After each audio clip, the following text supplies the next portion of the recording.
doer of the word. She not only studies the word, but she's also a doer of the word. And let us open our Bibles to the book of 2 Timothy chapter 2 verse 15. 2 Timothy 2 verse 15. It says, "Study to show thyself approved unto God, a workman that needeth not to be ashamed, rightly dividing the word of truth." Praise the Lord. She is a woman that studies the word. She's a woman that studies the word, and she studies the word and also and apply it. She is a doer of the word. You will see that in the book of James chapter 1 verse 22. Time will not permit us to read all the chapters. James chapter 1 verse 32. She's also a doer of the word. She studies the word and also does the word. She also acts on the word. Praise the Lord. And the third characteristic is she is a woman of prayer. She is a woman of prayer.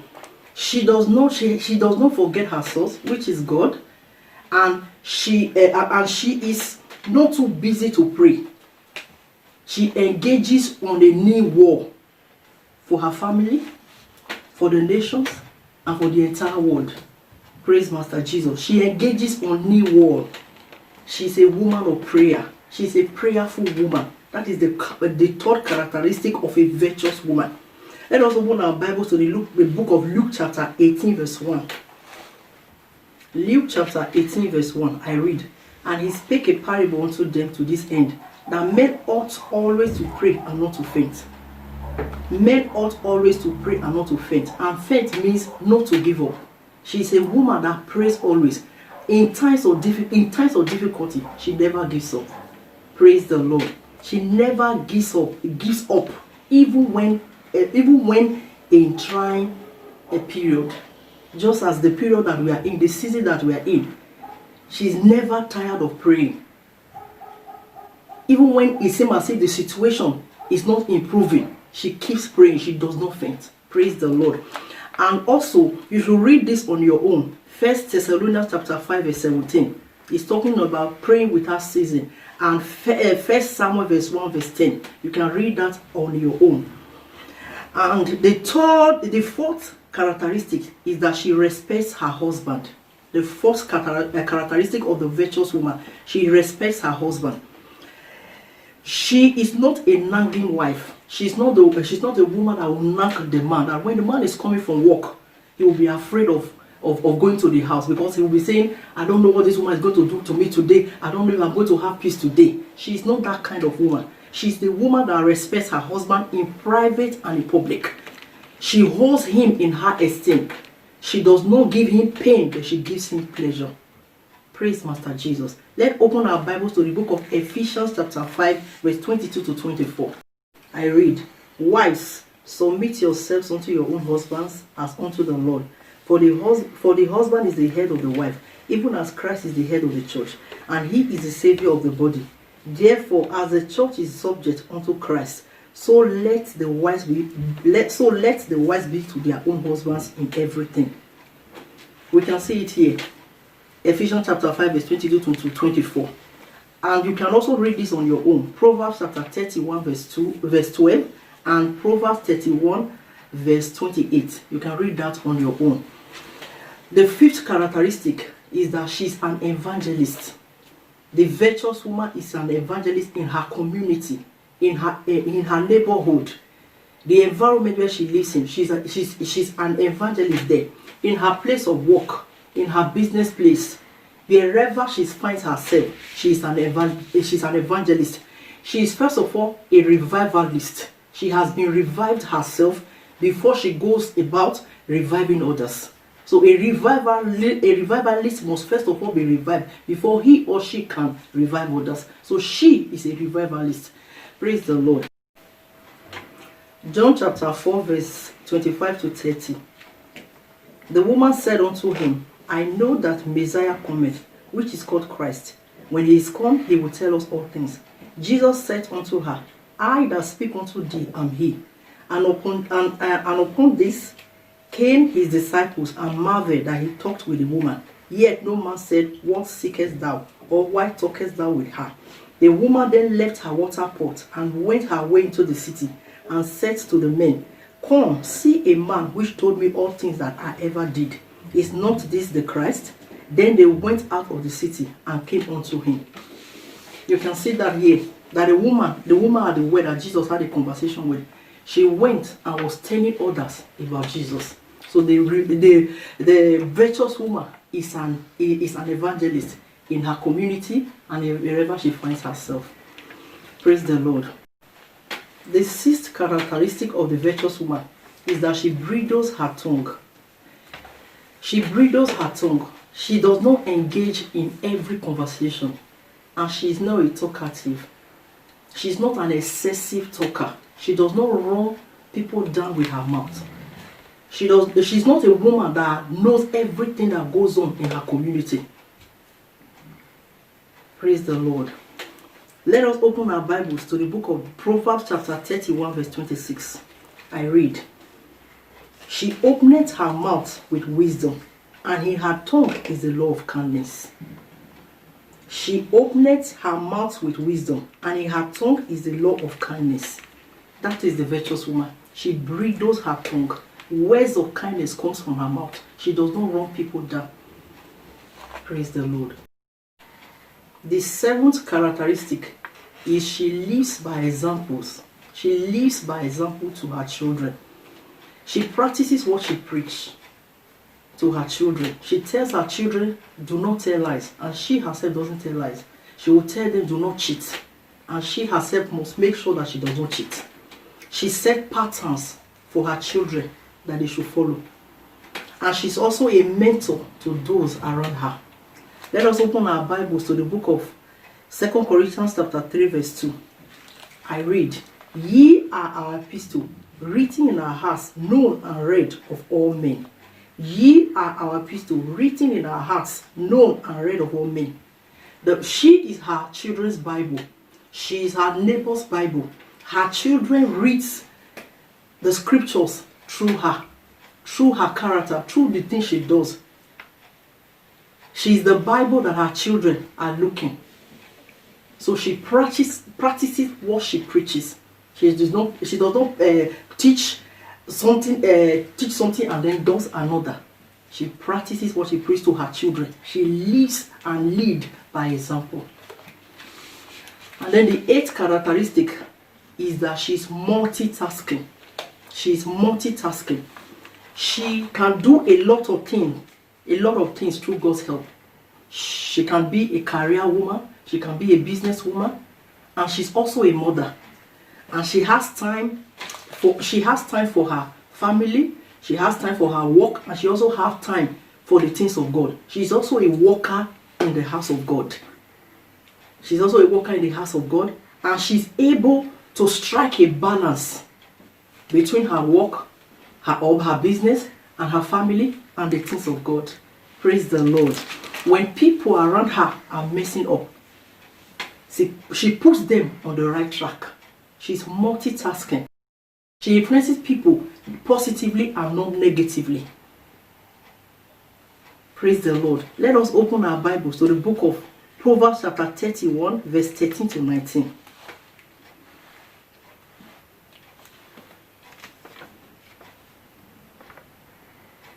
Proverbs chapter 31 verse 13 to 19. I read, She seeketh wool and flax, and walketh willingly with her hands. She is like the merchant's ships. She bringeth her food from afar. She ariseth also while it is yet night, and giveth meat to her husband, to her household, and a portion to her maidens. She considereth a field and buyeth it. With the fruit of her hands she planted a vineyard. She girded her loins with strength, and strengthened her arms. She perceived that her merchandise is good. Her candle goeth not out by night. She layeth her hands to the spindle, and her hands hold the distaff. We can see the Proverbs 31 woman. She is a role model for all mothers, for all believers. She is, from what we just read, she's multitasking. She's multitasking. She look at a lot of things that she does. She's multitasking because she's a virtuous woman. Praise the Lord. Then the ninth characteristic is that she brings unity into the family she's married into. She brings unity into the family she's married into. The virtuous woman, the morally good woman, when she gets married into a family, she brings unity and peace into that family. She does not come to that family and tear the family apart. For instance, when she gets married into a family and there's no unity and peace in that family, because she's a light, she's a carrier of God's presence, she will bring unity and peace into that family. And one thing I want us to know as mothers, as wives, as sisters, that we should not, when we get married into a family and we see that there is peace in that family, because we are light and we are believers, let's help to maintain the unity and peace we met in that family. And let us not try and cause division in that family. Praise the Lord. Let's not cause division in the family that we are married into. For instance, when we come into a family and there's division in that family, there's disunity in that family, there's no peace in that family, because we are light, we should bring peace. Because we are light, we should bring peace into that family. We should not tear them apart. And then we try to influence our husbands negatively, trying to make the man to turn against his immediate family. He no longer cares about his parents.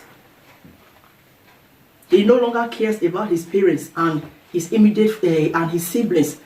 He starts fighting them. He does not want to have anything to do with them. What he's supposed to do for them, he doesn't do it for them. Then he's permitted only by you to help your family because you are the wife.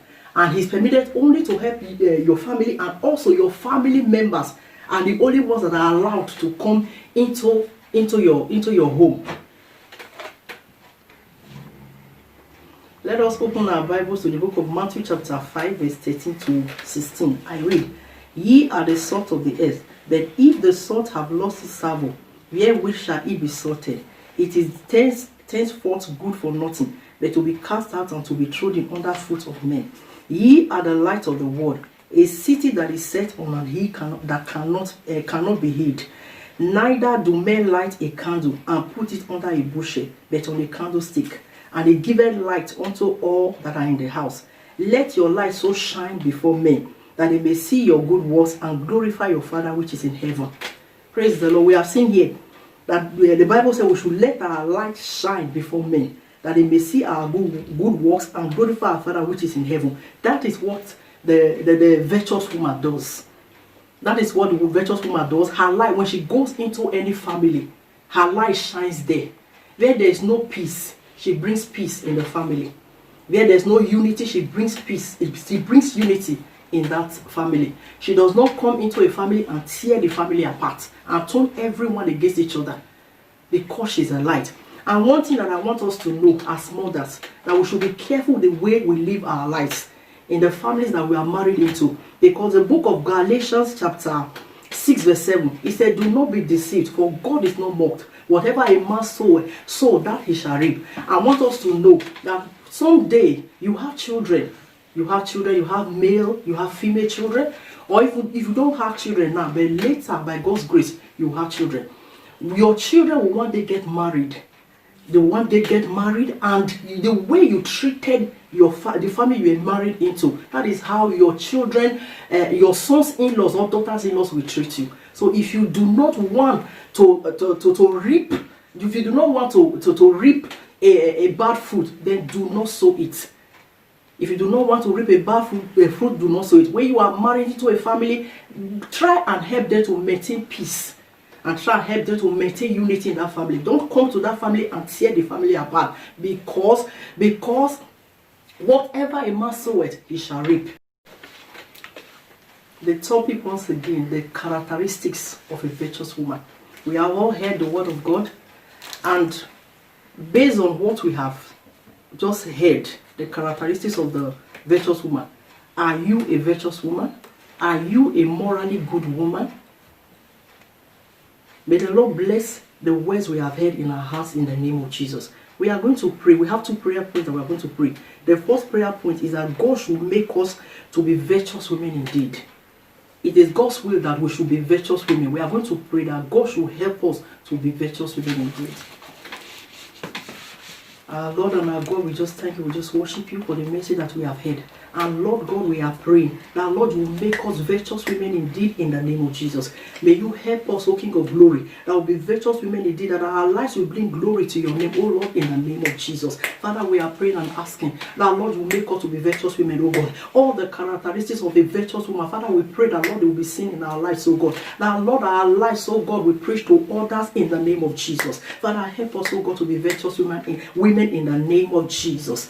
In Jesus' name we pray. The second prayer point is that let us pray against powers fighting against us, for us not to be virtuous women indeed, because sometimes we want to really live right, but there are forces that are pulling us back, that do not want us to do what God wants us to do. Let us pray. Any power fighting against us for us not to be virtuous women, let us begin to bind them in the name of Jesus. Our Lord and our God, we thank you. We worship you for a time like this in the name of Jesus. Powers that are fighting against us,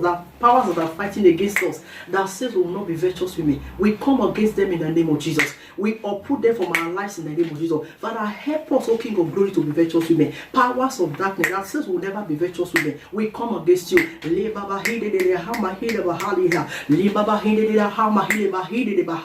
Baba hinde bahali bahali bahali bahinde baha limba baba hinde baba hinde baba hinde baba hinde baba male baba hinde baba hinde baba hi malimba baba hinde baba ha lide baba hinde baba ha malimba baba hinde baba hi limba baba hinde baba. In the name of Jesus, Father God, we thank you because you have answered. In the name of Jesus we pray. Amen. Praise the Lord. If you are there, you do not have a relationship with God. You do not have a relationship with God. You do not know this God who is your maker, who is your first love. I just want you to bow your heads and say these prayers after me. Dear Lord Jesus, I acknowledge that I'm a sinner and that I cannot help myself. Forgive me my sins. Cleanse me from every unrighteousness. Purge me with hyssop that I will be whiter than snow. Come and be the Lord of my life. Come and be the ruler of my life. I believe that you died for me and you rose that I may be saved. I pray that Lord, you come into my heart. I give my heart to you as I accept you today as my Lord and personal Savior. Thank you because you have saved me. Thank you because you have saved me. In Jesus' mighty name I pray. Amen. If you have prayed that prayer, you have automatically become a child of God. Look for a Bible-believing church where the undiluted word of God is being preached, where you can know how to please God. And in the meantime, you can start studying your Bible by reading the New Testament from the book of Matthew. Then you get to know about the Lord Jesus that you have just confessed into your life. Read the New Testament from Matthew, Mark, Luke, and John. Just read them, then you get to know about Jesus. Look for a Bible-believing church so that you can know how to live, how to live for God. Praise the Lord. That is all that God has for us today. I hope you were all blessed. May God cause his face to shine upon us, and may his countenance rest upon us always. They are coming your way again. Shalom. Happy Mother's Day once again.